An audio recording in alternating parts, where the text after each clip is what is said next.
there, YouTube. Thanks for popping by. Thanks for hanging out with us here on the Pick Six Podcast YouTube channel. Hit the like button. Hit the subscribe button. Turn on alerts so you'll be notified when we go live on this here very channel. What's up, everybody? Welcome to the Pick Six Podcast, CBS Sports Daily NFL Podcast. I'm Will Brinson. I'm your host. It is Friday, July 15th, if you're listening to the podcast in audio form. If you're watching myself in my delightfully homemade football club hat and my NFL Jam t-shirt and the handsome, devilish, goateed, bearded face of John Breech on YouTube, it is, I don't know what I'm doing. It's Thursday, July 14th. Breech, what's up, buddy?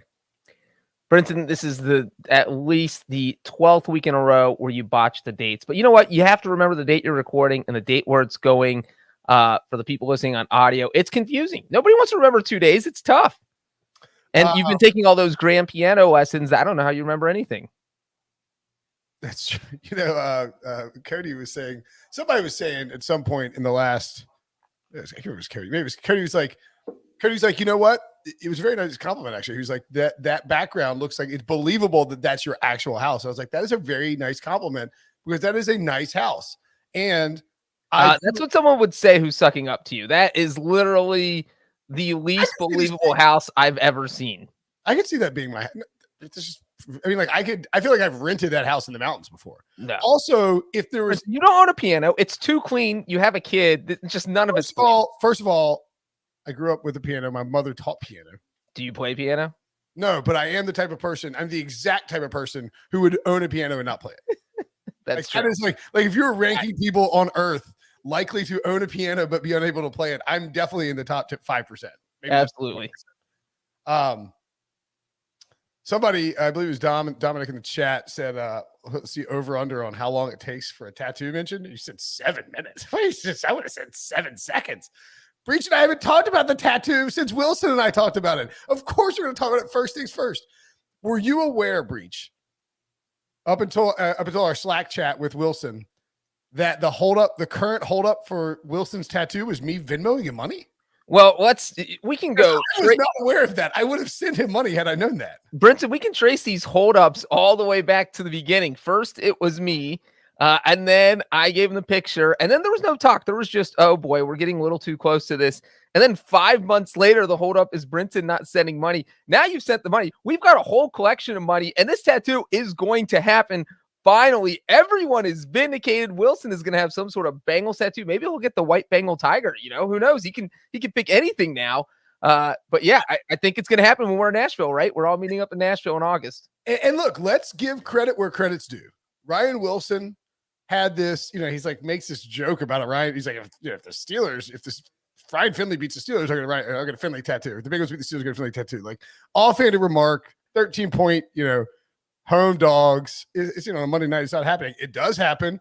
And Wilson has taken every opportunity this is a very Wilson thing. He knows who he's dealing with, you and me specifically.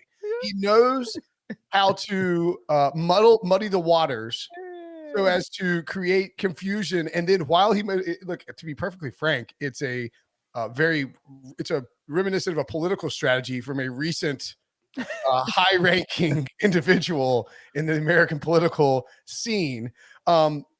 Yes, Breech. Well, I was going to say the other part of this is that no one loves to procrastinate more than me and you. So it's not too difficult to muddy things when you and I are involved. And if Wilson goes on like Jason Lockenfort's radio show in Baltimore, which he has, and they're like, what's the deal with the tattoo? He's like, I mean, I don't know what to tell you. It's Brinson and Breech. And everybody's like, that checks out. Like, that's very believable that Brinson and Breech are screwing this up somehow.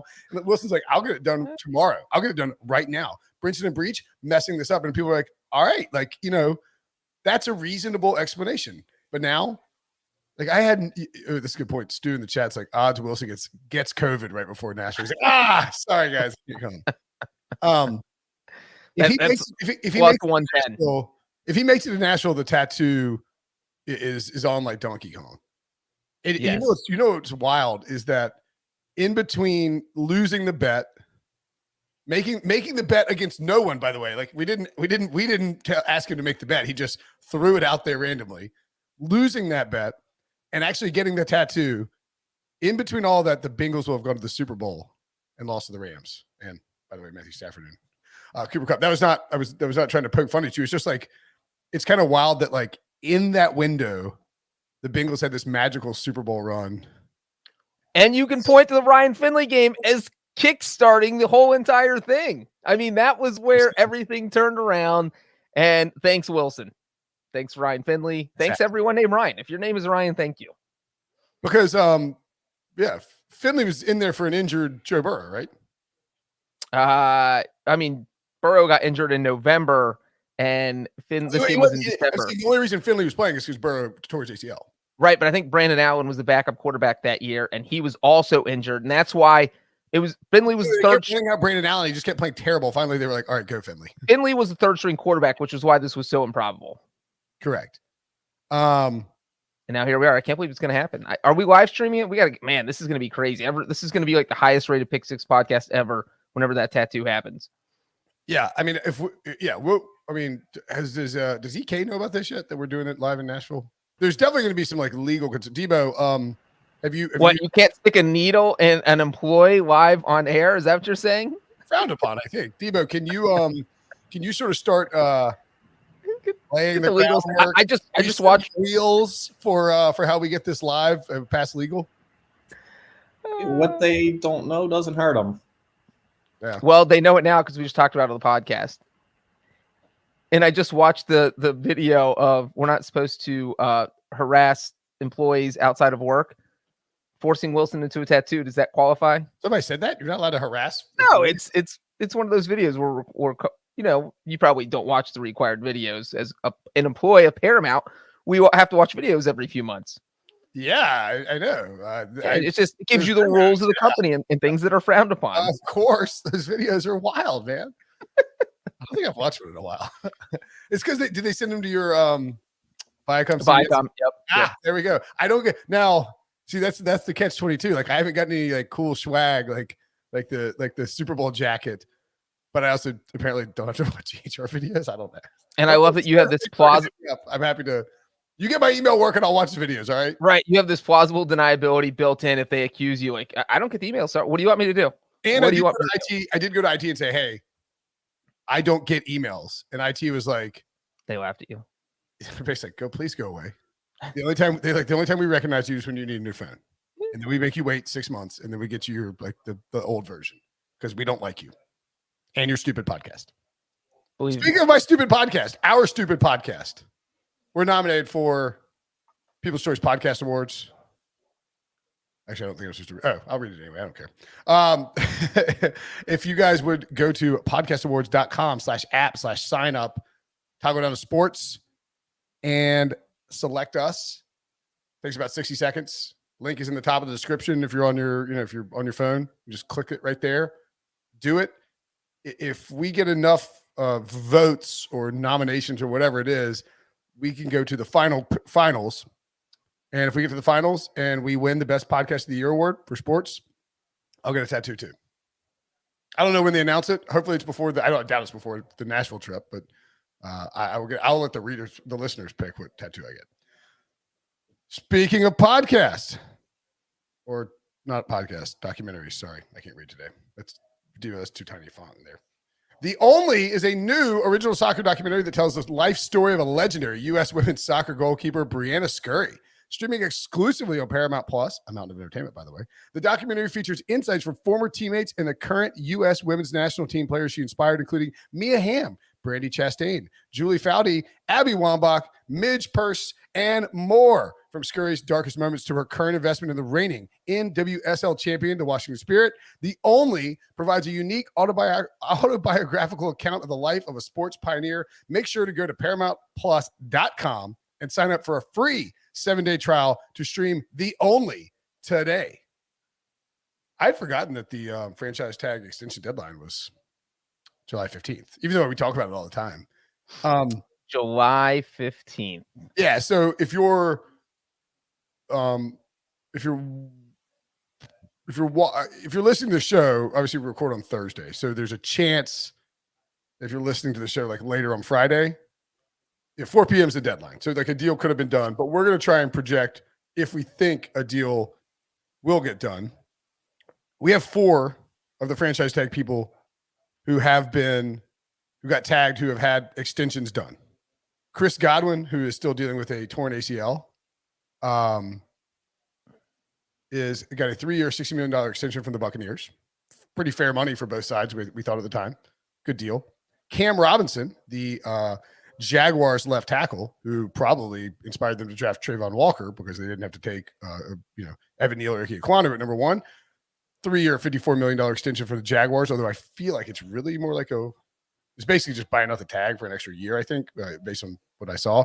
David Njoku, the Browns, not content, Breech, with ruining the quarterback market, also decided to ruin the tight end market for everyone else. So They gave David Njoku a 4-year, $55 million extension, which, I love the player from a physical tool standpoint, but you just made life really tough for the Lions, the Dolphins with Mike Gesicki, TJ Hawkinson contract coming up, and really anybody. George Kittle. Yeah, any tight end who's I will be getting Njoku. Darren Waller, who literally is negotiating a contract right now and should ask for double whatever Njoku just got. Shout out to Njoku's agent for getting such an amazing contract. Well, Kittle's when's Kittle's deal up? Well, I know that Waller's negotiating right now. Yeah, I mean, so Kittle, Kelsey, and Goddard won't be free agents until 2026. Mark Andrews, same deal. But if you're Kyle Pitts is not one you have to worry about either. But Darren Waller is the big one. That's the big one right now. That's the guy who's going to get, based on what Njoku just got, Waller should get something huge. Well, it's Waller, Hawkinson, I guess Noah Fant to a degree too, if he has a productive season with Seattle, and then Gesicki and Dalton Schultz are the two tag guys we'll talk about in a second. But it was a crazy contract. And then Devontae Adams, who was traded by the Packers to the Raiders, promptly signed a 5-year, $141 million extension. Devontae Adams also making life tough for Darren Waller because, with Devontae Adams, you're a little bit less reliant on Darren Waller. Or more reliant because everyone triple teams Adams. Fair enough. Mm-hmm. So let's get into the unresolved tags. And we'll start in Cincinnati. No, I knew you were going to say that. I just knew it. Well, you knew because it was first in the rundown. Also, first alphabetically. Okay, fine. Let's do it. Jesse Bates. No deal. I don't think he's going to get a deal. Really? It's been so acrimonious. He's the safety for the Bengals, by the way, in case you didn't know. Not you. Broke out a thesaurus before the show, Brinson. Acrimonious, that's pretty good. Thank you. Yeah. I'm going to try and do that. Wilson has the contentious even? Yes, you could absolutely say that. And here's the problem is that, look, he wants to be paid like one of the NFL's highest paid safeties, which makes sense because he's been one of the NFL's best safeties. The Bengals don't want to give him that. And if you're Cincinnati, you're staring at it thinking, look, $12.9 million. We'll just say 13 because that's a round number. If we tag him this year, and then if you tag him next year, that's a 20% increase. So that's $2.6 million. So basically, if the Bengals were to tag him twice, it would cost them 2 years, $28.6 million, which is an average of $14.3 million a year. So the Bengals don't have a lot of incentive to go very much over that number. And the problem with that is that you have guys like Minka Fitzpatrick, who just got a contract with the Steelers that's going to pay him an average of $18.4 million a year. Well, these two franchise tags I just mentioned, where the Bengals would pay Jesse Bates 14.3 and 18.4. So there is a huge gap in there. And obviously the Bengals are closer to the 14.3 million end of the gap. The Bates camp is closer to the 18.4 million end of the gap. And if they don't work it out, which I don't think it's going to happen, because Jesse Bates, I would think he wants to be at least the second highest paid safety and get paid around $18 million per year. And, also it's tough working and negotiating contracts with the Bengals because they front load the deal. You're going to get your guaranteed money up front, and usually nothing is guaranteed after year one, which means a huge signing bonus that gets prorated, and then plus whatever your first year salary is. And that works for the mid-range and smaller contracts, but it gets a little more complicated as the contracts get bigger.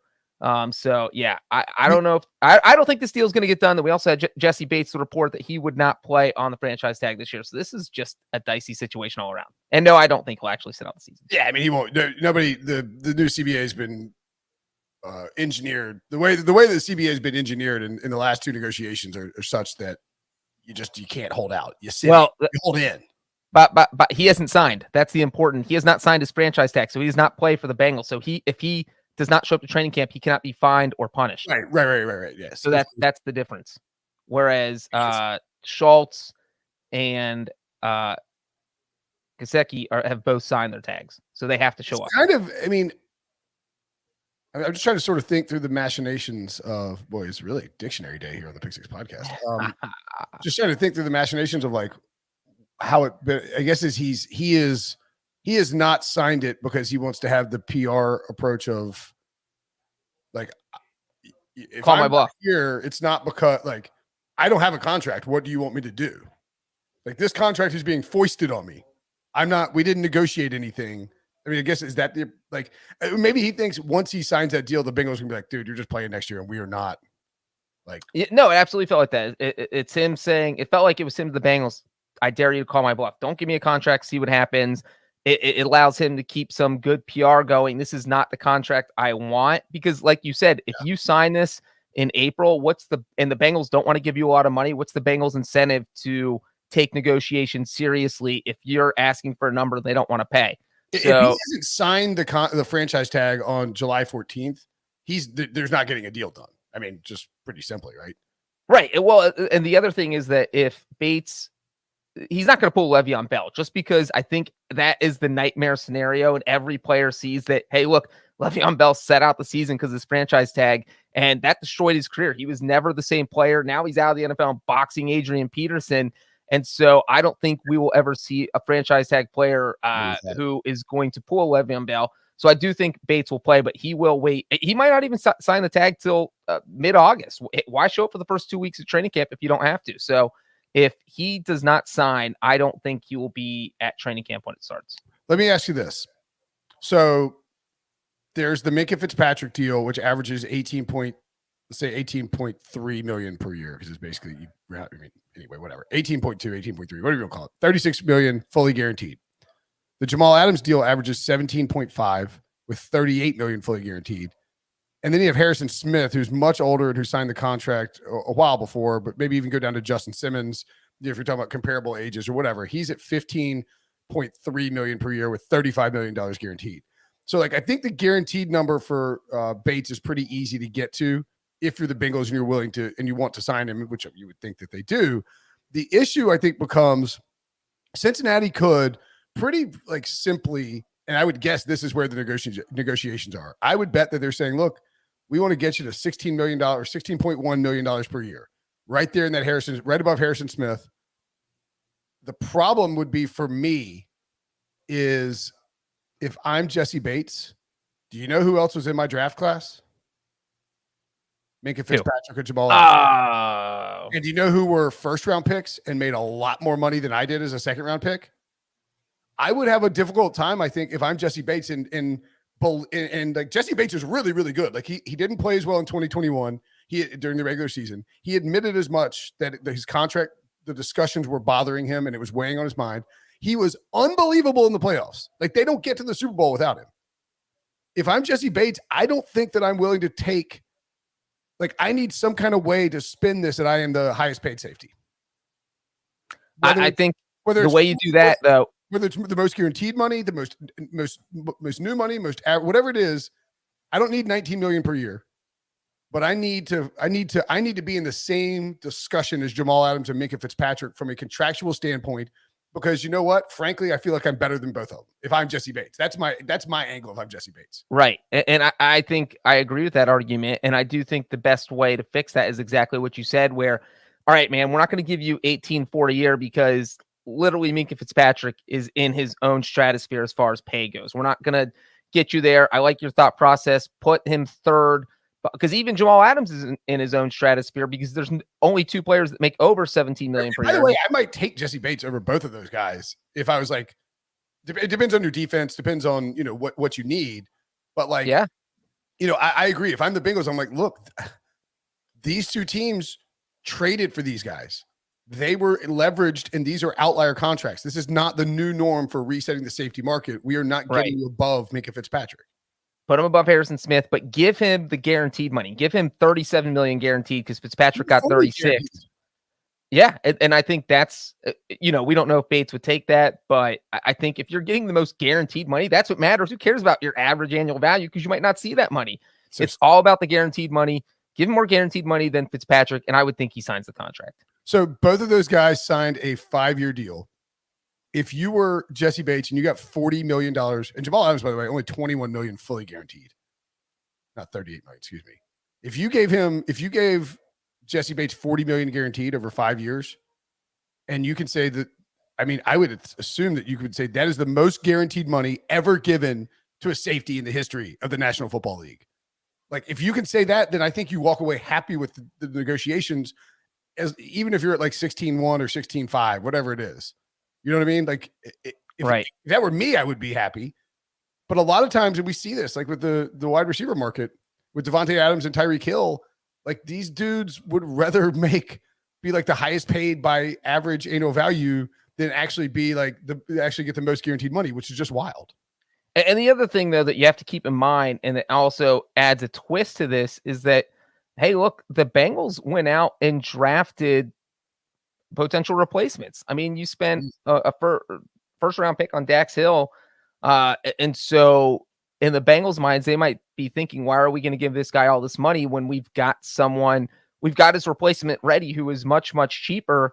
And so maybe they only want to pay him for 1 year. Maybe that's actually what is in the Bengals' long-term plans. Because why are you out here drafting all these defensive backs? Obviously drafting a corner and Taylor Britt, and then a safety or a slot corner, wherever you want to put Hill. But yeah, so you're drafting these guys who could end up being his replacement, so that the Bengals are thinking, we just don't want to commit 5 years and all this money when we're not even sure he's going to be here. So it's just a messy negotiation. Has Joe Burrow come out and been like, y'all need to pay him? I mean, several players have, and I will say Joe Burrow did invite Jesse Bates to a UFC fight a week or two ago, and they sat together, and I mean, he might not have, Burrow's not out here tweeting saying pay Bates, but sitting next to him at a public event like that, where there were plenty of pictures and videos, it makes a statement. It says, hey, look, I want this guy. This guy's my buddy. Keep him on the team. Yeah, I agree. Okay, let's take a quick commercial break. And when we come back, we will talk about more players with the franchise tags looming over their heads. Next. Orlando Brown.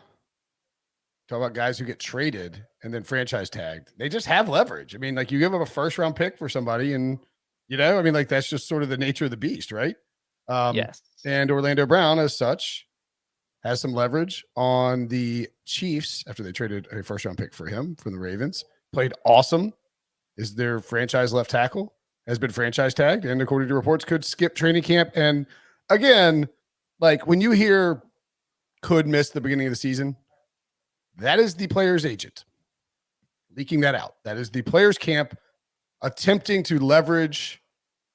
It's been happening for years and years and years. They put it out there so that way fans start freaking out. They want to put some pressure on the owners, put some pressure on the GM, or have the owner come down and be like, yo, hey, left tackle can't be missing the start of the season. Now, unfortunately, it is the Chiefs, where Brett Veach and Andy Reid have a sense about them of, they know, like, they're not feeling pressured to win games this year. I do think, though, that, like, you found a franchise left tackle, you're probably going to want to pay him. When you got Patrick Mahomes, now they paid a lot of people already. Worth noting. Yeah, and the other thing is, you mentioned the trade where if you let him walk, that means he played on your team for 1 season, and you gave up a first-round pick, a third-round pick, and a fourth-round pick to get him. And you didn't. And that's right. And so that's a steep price to pay for a 1-year rental. So I think you have to get a deal done. And I think that probably pays into Brown's thinking, like, you're going to let me walk after 1 year? You're crazy. Or not walk, because it's not like he can go anywhere. He got franchise tagged. But I think the reports out there that Orlando Brown wants to be the highest paid left tackle. And so the franchise tag is at $16.66 million. Then you have Trent Williams at the top making $23 million per year. So he wants, that's a hefty, and again, we're talking about these big gaps. The Bengals and Jesse Bates gap was about $4 million per year. Now you're looking at a gap that's $6.5 million per year. And so I think Brown is also unsigned in terms of his franchise. Yes. Yeah. Brown and Bates. So Brown and Bates could both skip training camp without facing any penalty. And that also throws a wrench into this, because if you're the Chiefs, you want your starting left tackle in training camp. You don't want him to miss out on all these reps, show up 2 days before the season starts and start playing, and he might not be in football shape. So, man, it's just like the Bates situation. They're both dicey. There's a reason these guys haven't signed, because you don't really have any leverage once you give the franchise tag, but you give away all your leverage once you sign the deal. Yeah, completely. I mean, once you sign that franchise tag, you're coming into camp. And look, part of it is I'm sort of the mindset that nowadays, and look, I'm not a professional athlete here, so like I'm not making this, I'm not the one making these decisions. You got to do what's good for you, and what is good for your long term. If I'm a professional football player and I get the franchise tag, I'm okay signing it and coming in and playing on a 1 year fully guaranteed deal, because I think, Breech, versus like 10 or 15 years ago, whatever injury you might sustain, like if you first of all, if you sustain the injury in training camp, you're going to be fully healthy by the time free agency comes around, and you're going to get fully paid. If you get injured late in the year, I mean, that just happens, right? I almost would take the security of the single year fully guaranteed deal, knowing that you are, 1 year, like you are a little bit closer to getting to full term free agency. Does that make sense? Like, I would 10 years ago, I would have been furious about the franchise tag. Now I think it's still an outdated, it's something that shouldn't be around, frankly, but it's not going anywhere. And I just think we just don't see very many career ending injuries, or career altering injuries even, really. Yeah. And the money's so different now that, look, you can live off of $12.9 million for the rest of your life. And like you said, the franchise tag is not ideal. Exactly. It is not great, but the money is still life-changing. I get that Jesse Bates wants way more guaranteed money and that he absolutely deserves it.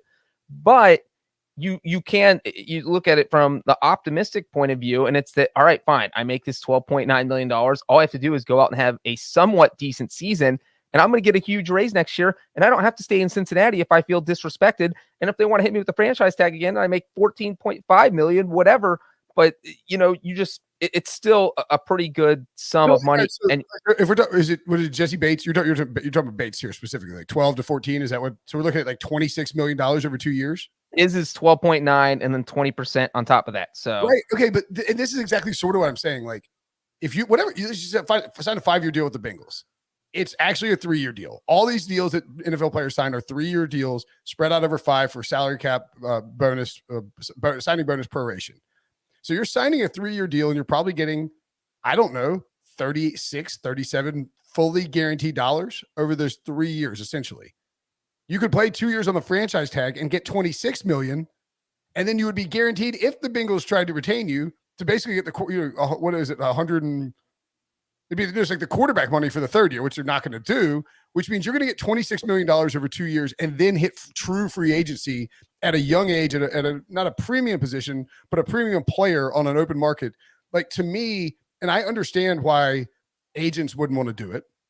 Well, you tell your clients not to do it, because you're signing a 1-year deal, and like that's less money for the agent. But I think the long term in 2022, with what we know about injuries and what we know about rehab, and how quickly athletes get back from injury, is that you're almost better off just signing the franchise tag. Now, don't get me wrong, wait as long as you can to sign it, because it doesn't kick in until week 1.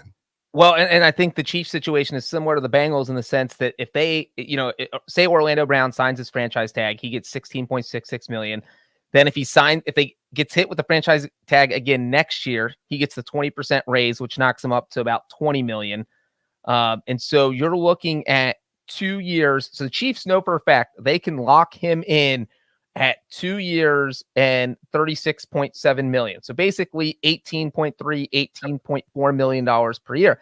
And that's what Kansas City's saying. Like, hey, look, why should we give you substantially higher number than that when we don't have to? We could just franchise tag you this year and next year. And so when Brown's saying, hey, I want 23 million a year, the Chiefs are like, well, we got to 18.5 easy. So why are we giving you anything above that? So that's why both these negotiations are rough, and why I think most of the reports out there say that they're probably not going to get done. Yep. I think that is the likely situation. Dalton Schultz and Mike Gesicki. I guess we can probably lump them together. Not a whole lot of progress on their extension talks. Both, of course, Dalton Schultz, the tight end for the Cowboys. Mike Gesicki, the tight end for the Dolphins. You know what? I was going to say, if I did my job properly, I would know if they signed their franchise tag. But, it's a major week. US British Open, the Open Championship, is on. I'm not going to pretend like I Googled anything. Has he signed his tag? I feel like he did sign his tag. Dalton Schultz has signed his tag. Yeah, Schultz and Gesicki have both signed. They both signed their tags. Okay. Yeah, I mean, and Gesicki said he's not worried about it. They're both going to make, I think, $10.9 million for this year. We clearly have a limited time we're talking about here in terms of, to get a deal done. I talked about this. I mentioned David Njoku earlier, the 4 years, $55 million contract the Browns gave him. Like, that's the biggest problem for the Cowboys and the Dolphins, in my opinion, because you had a situation where, George Kittle, Travis Kelce, and Mark Andrews, the big three, right? Make 14. Kittle makes 15. Kelce makes 14.3, and Andrews makes 14. Now, Dallas Goedert slid himself into that and makes 14.25, which is crazy. I mean, Goddard, you could pretty easily make the case with Goddard that as soon as Zach Ertz left, he became an elite level tight end. Like, his prorated stats, once Ertz was traded to the Cardinals, is like 1,100 yards and like 10 touchdowns. I mean, like, it's pretty monstrous. So I see that argument, I suppose. If you take Njoku out, though, there is such an easy soft landing spot in between those four guys and the Patriots duo of Hunter Henry and Jonnu Smith, because they both make $12.5 million apiece per year, both signed in the same offseason. And that in between 12.5 and 14 is just a perfect slot for Gesicki and Schultz to slide in there somewhere on a long-term deal. But then the Browns go and give David Njoku $13.7 million per year and blew it all to hell. Because if you're Dalton Schultz and Mike Gesicki, it's, your teams are like, the Cowboys are like, Jerry Jones, like, hey, look, Dalton, we love you, man. Like, I mean, you're fantastic. We just want to take $13.5 million, all right? $13.5 a year. Great, not too much guarantee. Don't worry about it. And he's like, look, Jerry, I appreciate you talking fast and all that and offering me all that money. But did you see David Njoku's contract? I'm not taking a penny less than David Njoku. Like, bro, look at the stats and look at my stats. Like, there's no way in hell that you could justify giving me less money than David Njoku, and I won't do it. Like, I mean, their stance has to be that, right? Yeah, and that's the thing, is that if you're the teams, this would have been a lot easier if you said, yeah, I know what you guys are asking, but you're not getting up into the top three. We're not going to give you Mark Andrews money or Travis Kelce or George Kittle. So that automatically leaves them under 14 million per year. But then they fire back with, like you just said, the Njoku contract throws everything out of whack, because Gesicki's going to be like, have you seen my numbers? I put up better numbers than him, and I think I'm a better tight end than him, so you got to give me more money. And he's so close to 14 million that I think that's probably around where he's going to try and end up at. Maybe David Njoku's career high for receiving was in 2018 when he had 639 yards. He's never had more than 4 touchdowns in a season. Yeah, and then you have Gesicki's had a couple big years. I think he had 71 catches last year. So this is like, again, that's why these negotiations have 808 and 8 touchdowns last year. And he's 20. He just turned 26 on July 11th, actually. If you're him, so these guys are both saying this is a no-brainer that we deserve more money than Njoku. And the teams are like, well, that guy, the Browns are dumb. Sorry, we're not giving you money because the Browns are dumb, is what the Cowboys and Dolphins are probably saying. 100%. They're like, sorry, the Browns are idiots. I mean, like, do you know how pissed off everybody must be at the Browns at these owners' meetings? They're like, this Watson thing. And they're like, yeah, the Watson deal is crazy, but at least it wasn't as bad as the Njoku deal. You know, I mean, I just think that, and the other thing too, again, like if you're Schultz and you're Gesicki, you're probably willing to play chicken for a year and be like, I'm going to go out there in a contract year, especially when, you know, Amari Cooper is traded this offseason.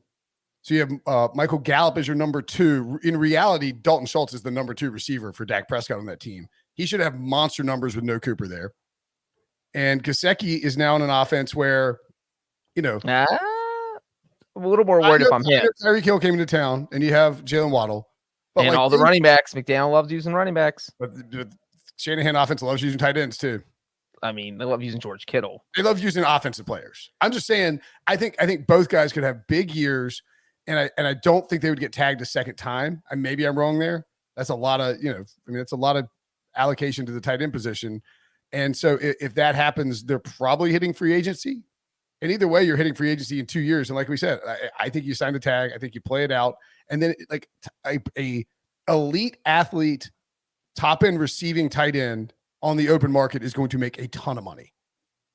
Brinson, here is a question I'm going to try and trick you with, but then you're going to outthink yourself and not sure how much trickery is in my tricky question. Who had more receptions last year, George Kittle or Mike Gesicki? That is trickery. Because I think the trick question, the answer, oh boy, you did get me. The answer, I've like de-tricked and re-tricked myself already. The answer to the question is like, obviously Mike Gesicki, but then you're like, I know he'll say Mike Gesicki. It's actually George Kittle, but then I'm like, but he knows I would have thought that too. So I'm going to go back to my original. Princess Bride. yeah. I would have said I would have said Mike Gesicki. You are correct. He had 73 and Kittle had 71. Wow. Yeah, but it was that close. Kittle missed a couple games, but it was only 3. It's like 78, man. Like these guys had big years, and I mean, I don't know. I'm not taking less than my stance is pretty simple. If I'm them, I'm just not taking less than David Njoku. You can figure it out. You guys figure it out. I'm not taking less than David Njoku. Like, I can't look at myself in the mirror when I wake up every day. Can you imagine that negotiation? Just look, we don't care what your contract offer is, but it has to be more than David Njoku. You just walk in, you're wearing a shirt that's like just a picture of David Njoku. He's like, my client will not be speaking in this meeting. As you can see, he is wearing a shirt with David Njoku's photo on it. I don't know. I think that both these guys end up playing on the tag. I just can't see them getting but the tag's 10.9 million. Even if you got up to 13 million, that's a hefty raise. So, and like you said earlier, Hunter Henry and Jonnu Smith, just get above that, and they're at 12.5 million. So you have Kittle, Kelsey, Goddard, Andrews, then Njoku in this weird class by himself. Henry and Smith are the next two, as I mentioned, at 12.5. Do you know who the next highest paid guys after that are? Gesicki and Schultz. Like, you know, I mean, you're like, look, we're paid like top 10 tight end. Like, you know, I mean, I don't know. It's fully guaranteed. You have to believe that you're getting better as a player. You just had your best year behind you. You might have an even bigger year. And if that happens, you're definitely not taking less than, you know, you're not taking less than 14.5. So like, again, you go back to the Dak Prescott. Like, if you're the Cowboys and you believe Dalton Schultz is a really good player and a key guy for your offense, and you want to keep him in play with CeeDee Lamb and Michael Gallup and Dak Prescott, just pay him now. And again, we're running into the same thing though that we ran into with Bates and Brown, and it's the fact that if the Dolphins and the Cowboys were to tag both these guys for 2 years, that they would only get basically it'd be a 2-year, $24 million deal. So both teams know. Why not just do that? Right. Why take any risk when we know we can get you under contract for an average of $12 million a year for 2 years? Why are we giving you $14 million a year? We have to really like you. And so again, that is what seems to be the issue in all of these, is that when you are asking for substantially more than what 2 franchise tags would pay, even though you get a 20% raise with that second franchise tag, then it's tough for the team to justify that, because they're thinking, why would we do that? We have any reason. We control your rights for the next 2 years at a much lower price than you're asking. So you got to be reasonable, or we're not going to get a deal done. Now, I mean, worth noting that you do control the rights for 2 years, but it is 2 fully guaranteed years, as opposed to control for 3 years with better cap relief over 5 years. Well, I mean, that's true. The cap relief is really the only thing, because even if you sign a 5-year deal, it's not like all 5 years are, there's the guaranteed money usually dries up after 2 or 3 years. Yeah. You're just spreading the bonus over 5 years. The Cowboys have $22 million in salary cap space. Does that include? That includes Dalton Schultz's $10.9 million. Man. Yeah, as soon as a team uses the franchise tag, it's automatically whether the tag's signed or not. It counts. Oh, is that right? Yeah. I thought it had to be signed. But if the Bengals rescind it, then the space would free up, because you have to have the space available. Because if the Bengals had, say, $8 in cap space, they couldn't even sign. If you're committed to $13 million, like you have to have the $13 million available as part of your built-out cap space, right? And it is crazy. You mentioned the Cowboys; they have the second most available cap space of anyone right now. I'm saying if they wanted to get a Schultz deal done now and front load it and take the salary cap hit right now, they could easily do it and be better positioned for the next 2 or 3. I don't know. I would just get it done if I were them, but apparently they don't want to. And Brinson, real quick, that is of the 12 teams with the most cap space right now. Every team that's negotiating is in that top 12. The Dolphins, the Cowboys, the Bengals, the Chiefs. All 4 of them are ranked with the top 12 most cap space. Wild stuff. Anything else on the franchise tags? Bengals signed Jesse Bates, so We he can signed him. so he can come out wearing his white Bengal Tiger helmets. What? I'm gonna have one back behind me soon, Brinson. Just wait. Yeah, that's actually look. Those look pretty cool. They're very Bengals of them to Not announce. actually unveil a helmet. Well, the videos on Twitter were down when the Bengals tweeted it out. They had a video of it, and there's no helmet in the video either. So just very, It's a very weird announcement. Bengals of them. We're gonna wear these helmets this year, but we don't have any pictures to show you. Right. You're just gonna have to trust us that these pictures. All right, great stuff as always, Breech. Thanks everybody for listening. Thanks everybody for watching. Like, subscribe, and we'll see you guys later.